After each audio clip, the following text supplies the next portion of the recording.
Hello and welcome. This is Story Formula Idea Lab. Today we're talking sales strategy, and in particular we're talking the differences between transactional selling and consultative selling and why that's important to you. First, let's talk a little bit about metrics. In 2014, the statistics say that 80% of every consumer preparing to buy anything consults an on or offline social network before they make that purchase. 57% of them are almost certain what they want to buy, what size, what shape, what color, what amount they want to spend before they even talk to a salesperson. They've done their research. Why? Because we can. This year and every year going into the future, we encountered the most empowered consumer ever, because they all have mobile devices, tablets, iPhones, Galaxy Notes, whatever they're using. That's a mobile device or a desktop or a laptop, or there's so many different ways for us to get information at the frictionless speed of the internet that we can do our research to be an informed consumer before we embark on making the purchase. That's not how it was in the last century. Last century, we mass-produced a lot of things. We mass-produced in high volume. We used marketing expertly.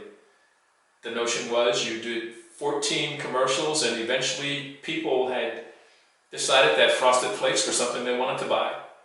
And when they went to the market, that's what they bought, because it was mass-produced, it was ready supply, and the marketing had done a fantastic job of convincing us that was the product that we wanted.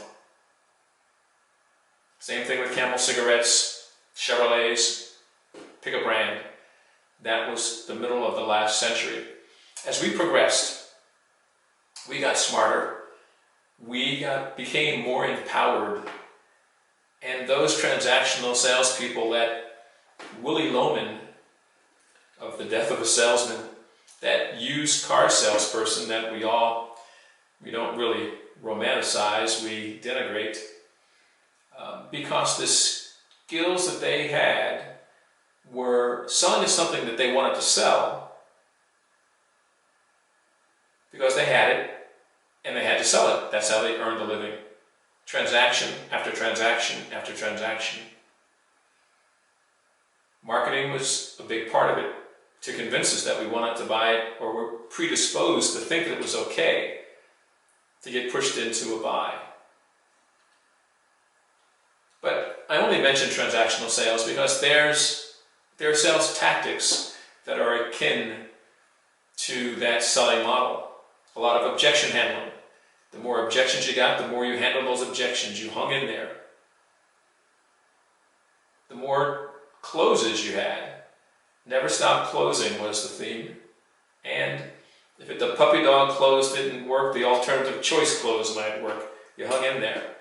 Eventually you beat the prospect down and they walked away with the keys to the car, or the refrigerator, or the washer and dryer, or whatever you're selling. Transaction after transaction after transaction. Now, we still buy commodities today, but generally those commodities are sold online, and you do your research, you go online, you see the product, maybe there are referrals and recommendations from other people that you read, and then you click a box, you put your credit card in, and 2 days later that product shows up on your doorstep. That's where the transactional commodities have gone, online. Sure, there's still businesses out there that operate with those sales tactics, but to be successful today and into the future, when the consumer is almost 60% sure what they want before they encounter a salesperson, the salesperson's role has to be consultative. The salesperson's role has to be that of a problem solver.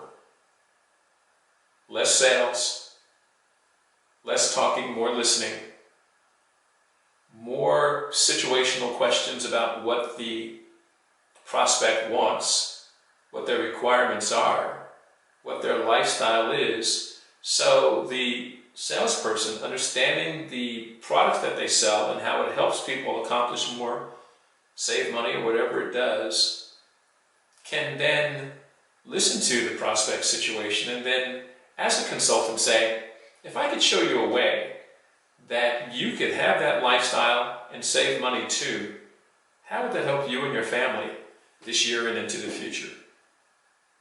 That's more of a consultative sale because it's a conversation. It shows the credibility of the salesperson seeking to help, not seeking to sell first. And that is really what consultative selling is today. Listening, asking situational questions, asking questions about the problems that they're seeking to resolve, and then as a consultant, offering solutions. And if it's not the product that that consultant sells, they'll refer that person to someone that does have the kind of solution that's required, because that's what consultative selling is all about. You can't fit round pegs into square holes.